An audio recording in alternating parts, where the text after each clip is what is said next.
Hi guys, तो स्वागत है आप सबका एक नए वीडियो में। तो इस वीडियो में हम बात करने वाले हैं एक रेलवे स्टॉक के बारे में, जिसमें मैंने 114% का यहाँ पे रिटर्न जनरेट किया है। जबकि मार्केट का अगर देखेंगे तो काफ़ी खराब मार्केट रहा है, या पिछले साल से यहाँ पे खराबी देखने को मिला है। तो आइए समझते हैं कि इस स्टॉक में ऐसा क्या था, बाकी जो रेलवे सेक्टर का स्टॉक में जो परफॉर्म नहीं किए। तो जो स्टॉक है वो है हिंद रेक्टिफाई। तो इस स्टॉक को डिटेल में समझेंगे। तो हम लोग इस वीडियो में हम लोग मेनली 3 पार्ट में समझेंगे। सबसे पहले स्टॉक का फंडामेंटल, दूसरा पीयर कंपेरिजन, तो जो थर्ड है वो टेक्निकल चार्ट। तो अगर हम लोग पीयर कंपेरिजन की बात करेंगे, तो जो हिंद रेक्टिफायर है और बाकी रेलवे स्टॉक है उसमें क्या डिफरेंस है। तो बेसिकली लोग एग्जांपल के लिए टीटागढ़ और भेल को लेते हैं, तो दोनों जो है इंडियन रेलवे के लिए वंदे भारत या फिर और भी जो ट्रेन है वो मैन्युफैक्चर करता है, ठीक है। बट उसमें जो कंपोनेंट लगता है वो किसी न किसी कंपनी से सोर्स ही करना पड़ता है, क्योंकि टोटल जो कंपोनेंट है वो कंपनी बनाता है नहीं। यानी कि तो अगर पार्ट्स कंपनी को खरीदना है तो ये जो स्टॉक है हिंद रेक्टिफायर, जो पार्ट्स है वो इन कंपनी को सप्लाई करता है, भेल, टीटागढ़ या फिर जो भी कोच मैन्युफैक्चरिंग कंपनी है उनको, ठीक। तो अगर कंपनी का प्रोडक्ट की बात करेंगे तो कंपनी क्या प्रोडक्ट बनाता है। जो कंपनी प्रोडक्ट बनाता है वो ट्रैक्शन कन्वर्टर, जो कि लोकोमोटिव है उसमें लगता है। ट्रैक्शन ट्रांसफार्मर वो अगेन लोकोमोटिव में ही लगता है। और यहाँ पे traction motor, railway vehicle control unit, DC sub station rectifiers, उसके बाद एसी। तो यहाँ पे देखेंगे ये जो कंपनी है ये थोड़ा अलग प्रोडक्ट बना रहा है बाकी कंपनी के मुकाबले, ठीक है। तो यहाँ पे इस कंपनी का देखेंगे तो यहाँ पे अच्छा खासा मार्केट शेयर है इन चीजों में।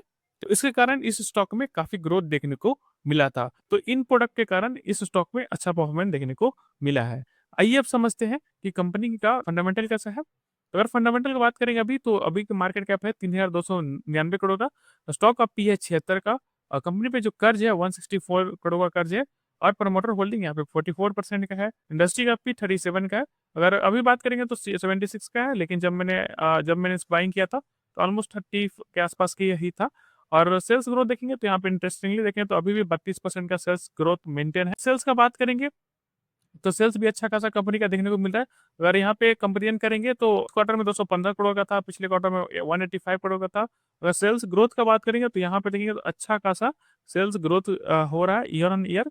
तो इस क्वार्टर में भी देखेंगे तो 58% का जंप है पिछले ईयर से। 39% था पिछले ईयर भी। तो यहाँ पे ग्रोथ जो है काफी अच्छा है। अगर मार्जिन का बात करेंगे तो कंपनी का मार्जिन स्टेबल है, 11% के आसपास मार्जिन स्टेबल है। और नेट प्रॉफिट का बात करेंगे तो यहाँ पर सिंगल डिजिट से कंपनी में डबल डिजिट में यहाँ पे नेट प्रॉफिट होते हुए दिखाई दे रहा है। अगर यहाँ पे देखेंगे कंपनी का जो कैश फ्लो है यहाँ पे पॉजिटिव होते हुए दिखाई दिया। ये अगर 2021 से देखेंगे यहाँ पे कंपनी का जो कैश फ्लो है अच्छा खासा जनरेट होते हुए भी दिखाई दिया है। तो और आरओसी की बात करेंगे, कंपनी का आरओसी देखेंगे तो ठीक ही है। 2 साल में 16% और 22% का आरओसी मेंटेन कर रहा है।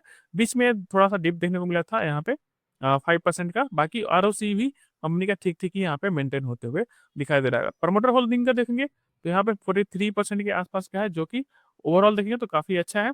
तो ये है कंपनी का फंडामेंटल, जो कि अच्छा ही दिख रहा है। कंपनी का ग्रोथ देखने को मिल रहा है कंपनी में। अगर इस कंपनी का प्रोडक्ट का बात करें तो कंपनी का प्रोडक्ट जो है काफी अच्छा है। तो आइए समझते हैं कि मैंने इसको कब बाई किया था। अगर बाइंग का बात करें तो इस स्टॉक को मैंने बाई किया था 5 अगस्त 2024 को।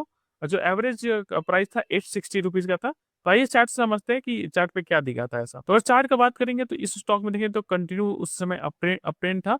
और यहाँ पे स्टॉक में एक ब्रेकआउट आया असेंडिंग ट्रायंगल का। ब्रेकआउट पे मैंने बाई किया था, ब्रेकआउट क्लोजिंग होने के बाद। यहाँ से देखें तो स्टॉक में हाई लगाया था यहाँ पे दिसंबर में 1530 रुपए के आसपास का। उसके बाद देखें तो वापस में स्टॉक में गिरावट आया। और फिर स्टॉक में देखेंगे तो शार्प रिकवरी देखने को मिला था, ठीक है। तो स्टॉक देखेंगे तो अभी भी देखेंगे तो नियरेस्ट ऑल टाइम हाई के आसपास ही है। क्योंकि सिंपल सा बात है, कंपनी का परफॉर्मेंस अच्छा है। कंपनी आने वाले दिनों में जो प्रोडक्ट है वो और भी लॉन्च करने का इनका प्लान है। तो उसके हिसाब से कंपनी का जो ग्रोथ है अभी भी इंटैक्ट है। तो चार्ट भी स्ट्रांग है कंपनी का। जो कंपनी का जो प्रोडक्ट है वो भी यहाँ पे डिमांड में है।